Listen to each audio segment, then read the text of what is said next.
आज मैं इस मंच से 2028 में COP 33 2028 में COP 33 समिट को भारत में होस्ट करने का प्रस्ताव भी रखता हूं। मुझे आशा है कि आने वाले 12 दिनों में ग्लोबल स्टॉक टेक की समीक्षा से हमें सुरक्षित और उज्जवल भविष्य का रास्ता मिलेगा।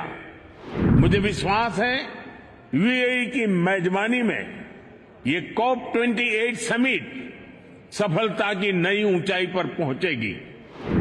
मैं आप सभी का आभार व्यक्त करूंगा। मेरे द्वारा उठाए गए क्लाइमेट जस्टिस, क्लाइमेट फाइनेंस और ग्रीन क्रेडिट जैसे विषयों को आपने निरंतर समर्थन दिया है।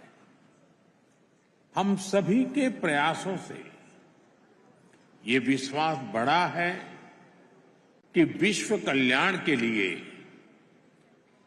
सबके हितों की सुरक्षा आवश्यक है, सबकी भागीदारी आवश्यक है। फ्रेंड्स, आज भारत ने इकोलॉजी और इकोनॉमी के उत्तम संतुलन का उदाहरण विश्व के सामने रखा है।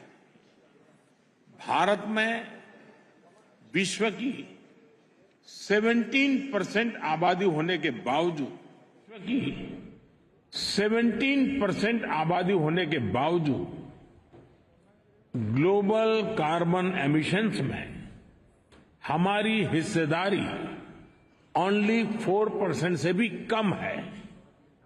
भारत विश्व की उन कुछ इकोनॉमीज में से एक है जो एनडीसी टारगेट्स को पूरा करने की राह पर है।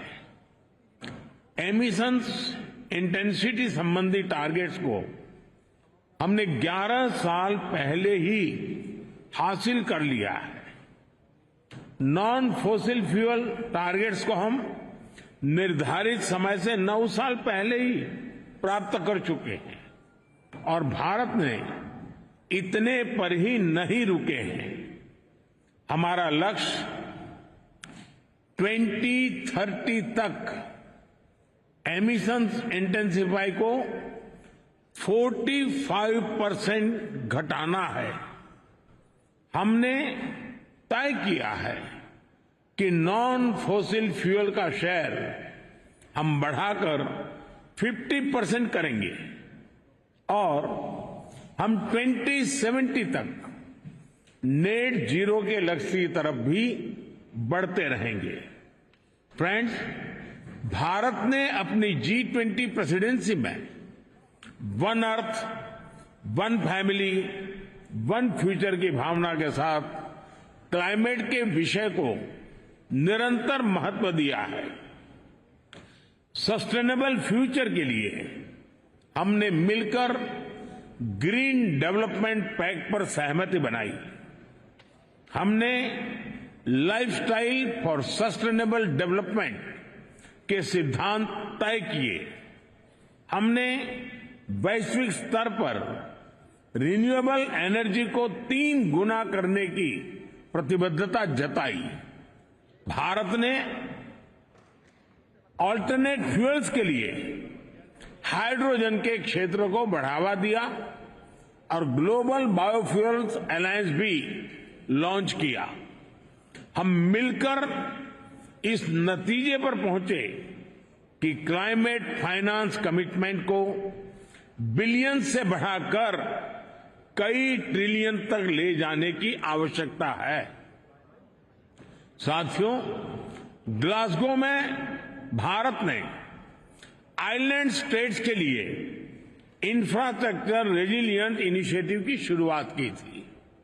भारत 13 देशों में इससे जुड़े प्रोजेक्ट्स तेजी से आगे बढ़ा रहा है। ग्लासगो में ही मैंने mission life style for environment का विजन आपके सामने रखा था। इंटरनेशनल एनर्जी एजेंसी की स्टडी कहती है कि इस अप्रोच से हम 2030 तक प्रति वर्ष 2 बिलियन टन कार्बन एमिशन कम कर सकते हैं। आज मैं इस फोरम से एक और प्रो प्लैनेट, प्रोएक्टिव और पॉजिटिव इनिशिएटिव का आह्वान कर रहा हूं। यह है ग्रीन क्रेडिट इनिशिएटिव। यह कार्बन क्रेडिट की कॉमर्शियल मानसिकता से आगे बढ़कर जन भागीदारी से कार्बन सिंक बनाने का अभियान है। मैं उम्मीद करता हूं कि आप सब इससे जरूर जुड़ेंगे। साथियों, पिछली शताब्दी की गलतियों को सुधारने के लिए हमारे पास बहुत ज्यादा समय नहीं है। मानव जाति के एक छोटे हिस्से ने प्रकृति का अंधाधुंध दोहन किया, लेकिन इसकी कीमत पूरी मानवता को चुकानी पड़ रही है। विशेषकर ग्लोबल साउथ के निवासियों को सिर्फ मेरा भला हो, ये सोच दुनिया को एक अंधेरे की तरफ ले जाएगी। इस हॉल में बैठा प्रत्येक व्यक्ति, प्रत्येक राष्ट्राध्यक्ष बहुत बड़ी जिम्मेदारी के साथ यहां आया है। हम में से सभी को अपने दायित्व निभाने ही होंगे। पूरी दुनिया आज हमें देख रही है। इस धरती का भविष्य हमें देख रहा है। हमें सफल होना ही होगा। We have to be decisive. हमें संकल्प लेना होगा कि हर देश अपने लिए जो क्लाइमेट टारगेट तय कर रहा है, जो कमिटमेंट कर रहा है, वो पूरा कर कर ही दिखाएगा। We have to work in unity. हमें संकल्प लेना होगा कि हम मिलकर काम करेंगे, एक दूसरे का सहयोग करेंगे, साथ देंगे। हमें ग्लोबल कार्बन बजट में सभी विकासशील देशों को उचित शेयर देना होगा। We have to be more balance.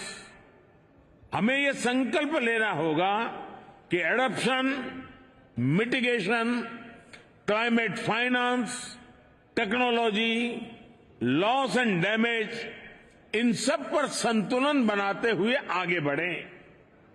We have to be ambitious. हमें संकल्प लेना होगा कि एनर्जी ट्रांजिशन जस्ट हो, इंक्लूसिव हो, इक्विटेबल हो। We have to be innovative. हमें यह संकल्प लेना होगा कि इनोवेटिव टेक्नोलॉजी का लगातार विकास करें।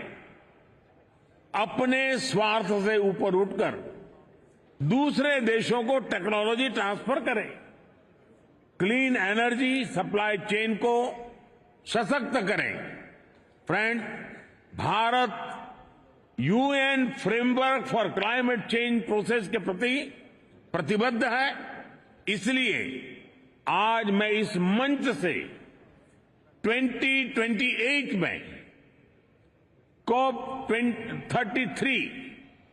2028 में COP 33 समिट को भारत में होस्ट करने का प्रस्ताव भी रखता हूं। मुझे आशा है कि आने वाले 12 दिनों में ग्लोबल स्टॉक टेक की समीक्षा से हमें सुरक्षित और उज्जवल भविष्य का रास्ता मिलेगा। कल लॉस एंड डैमेज फंड को ऑपरेशनलाइज करने का जो निर्णय लिया गया है, उससे हम सभी की उम्मीद और बड़ी है। मुझे विश्वास है यूएई की मेजबानी में ये COP 28 समिट सफलता की नई ऊंचाई पर पहुंचेगी। मैं मेरे brother his highness Sheikh Mohammed bin Zayed और संयुक्त राष्ट्र संघ के secretary general his excellency Guterres को मुझे ये विशेष सम्मान देने के लिए विशेष रूप से आभार व्यक्त करता हूं।